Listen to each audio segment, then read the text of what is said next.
Hey, good afternoon, everybody. Welcome. And look, today I wanted to talk to you about something that you probably have heard about in the news a whole bunch lately. It's the Nolan Wells situation, right? And you're probably familiar with it. Nolan Wells is basically this 18-year-old young man from Mississippi who goes out, he parties, he hangs out with a group of his friends, okay? He's an 18-year-old student athlete. He plays wide receiver at a community college down in Mississippi. Young guy, okay? 18 years old. He hangs out with a group of friends, but his group of friends are a little bit unique because you got to remember Nolan's in Mississippi, all right? And if you know anything about Mississippi, we're talking about Emmett Till's Mississippi. We're talking about Mississippi that has a very, very long history, okay, of a lot of racial discrimination, a lot of violence, tons of discriminatory practices over many, many, many, many, many years. When you think about the Confederacy, when you think about the Deep South, when you think about all the things that come along with mass lynchings, right? When you think about all those different things, a lot of times you think about Mississippi, right? People on different sides will say different things about Mississippi in terms of the state demographics, the literacy rates, per capita income levels, and all those different things. Many people will say many things about Mississippi, but it cannot be debated that Mississippi has a long history of violence against folks that are black and brown. All right, can't be misstated. So the part that makes Nolan's situation very, very interesting is that Nolan's this 18-year-old black kid, basically, and he's hanging around nothing but white folks. And for black folks that have white friends, all right, we know how that goes. We know the circumstances that led you to having that group of friends and things like that. And some people will say, look, it's great to have friends of numerous demographics. Other people will say, look, you need to cap it. Maybe you need to put limits on it.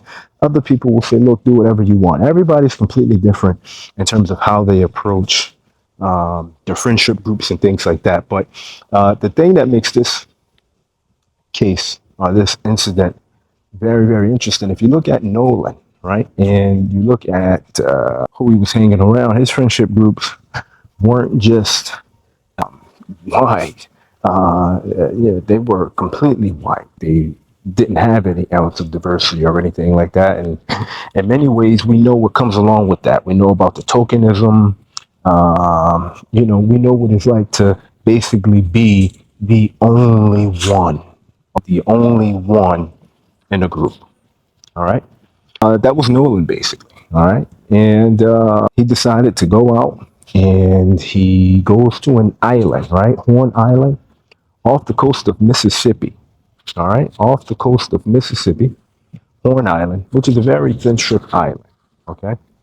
And when he goes to Horn Island, he's going to party with his friends, right? And anytime you're going to party with your friends, you know what's going to happen. There's going to be lots of alcohol. There's going to be lots of drinking. There may be drugs and things like that. It all depends on what the friendship group that you have is, right? It all kind of depends, right? So, anytime you're going to involve alcohol use, you're going to have drinks, you're going to have drugs, you're going to have, when we say drugs, we're not talking just weed, right? Some people do lines, some people do this, some people do that. Everybody has a mix of things in terms of what they do if they decide to do that. And, that's their prerogative, right? I'm going to stick to my weed. That's it.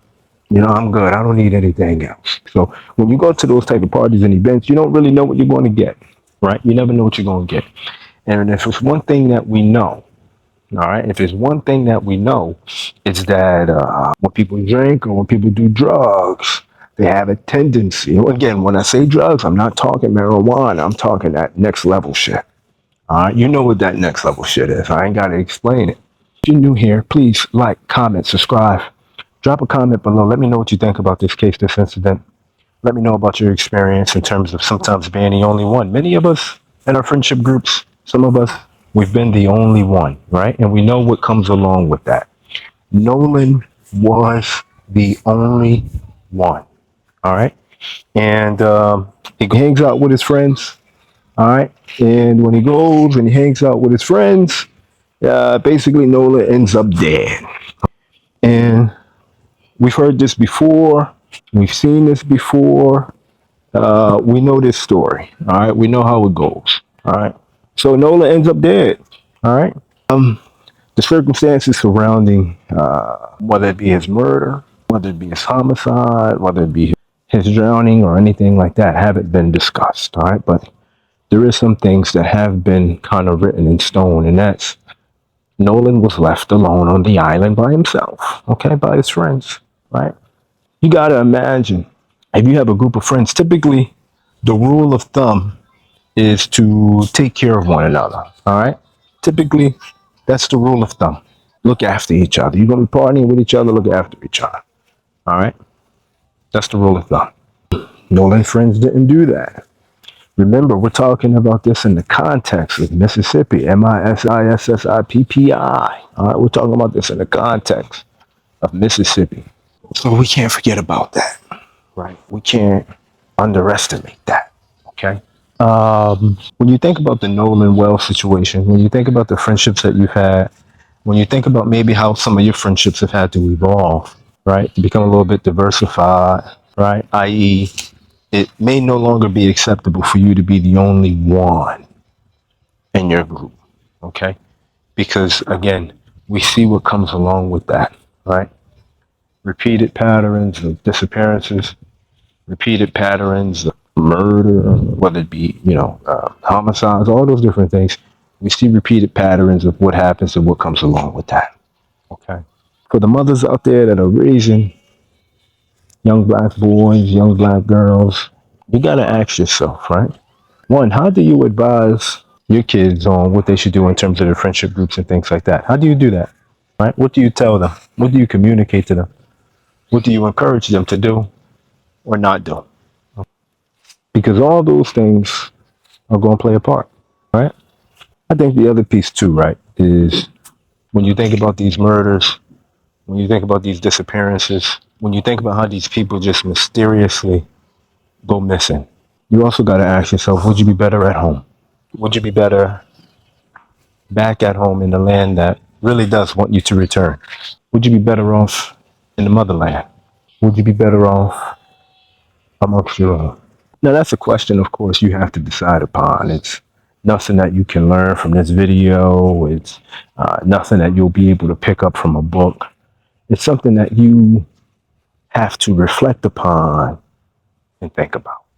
Because how many times will you continue to sacrifice generations and generations and generations of your children, of your kids, of your families that are supposed to come after you? How many generations will we sacrifice? Right? I don't believe Nolan had any brothers or sisters or siblings or anything like that. I don't believe so. Right?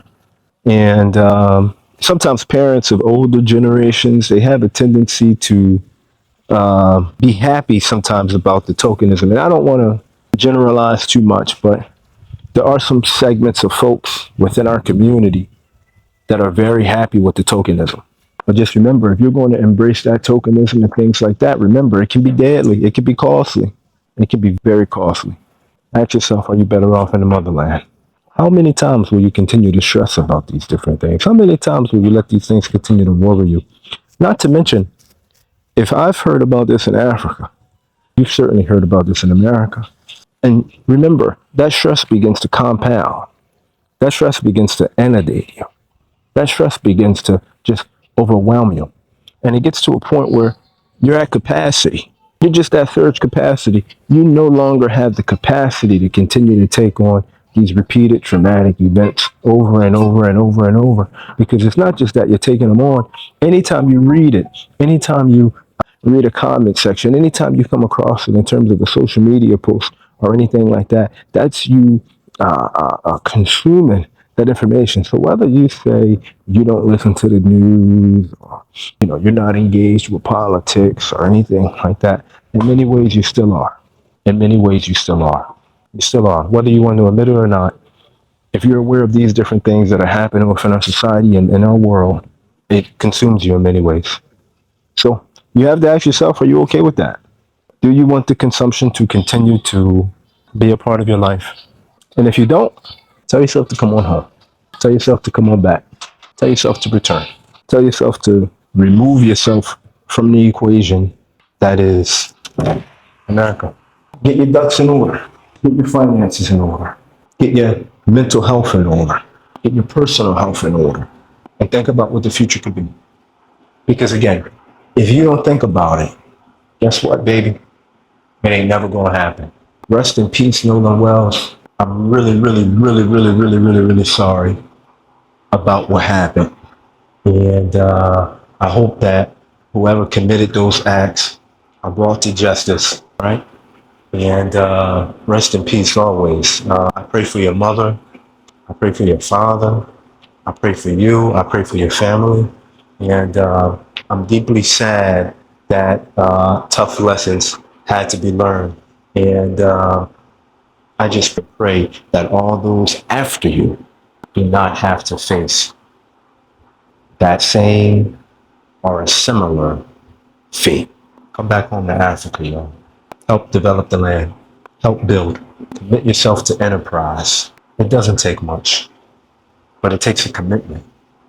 And if you don't at least think about it, if it doesn't at least cross your mind once, again, you may be opening yourself up to generations after you, continuing to face that same level of trauma and abuse. And in America, that's ultimately what it is. It's an abusive relationship, right?